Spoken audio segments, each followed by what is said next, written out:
இல்லை. இரவு ஒரு வேகமாக பறக்கும் கார் நெடுஞ்சாலையில் கட்டுப்பாட்டை இழக்கிறது. அது விபத்துக்குள் செல்ல வேண்டியதுதான். ஒரு இளைஞன் மஞ்சள் உடைகள் அணிந்து திடீரென அதன் முன்பு தோன்றுகிறார். கார் அவரது அருகில் வெறும் அங்குலங்களில் நிற்கிறது.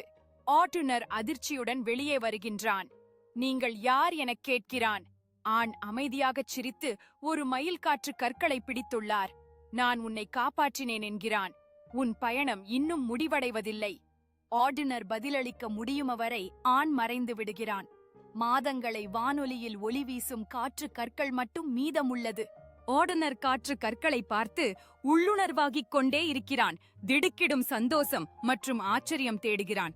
அங்கேயே மிக நீண்ட நடை அதிகாரத்தில் 100 காம்புகள் இருட்டில் நிற்கின்றன மற்றும் ஒரு பக்கம் உள்ள முடிவுகளை வழிமுறைக்குமா இந்த அனுபவம் அவரது மனதில் புதிதாகவே ஆனது.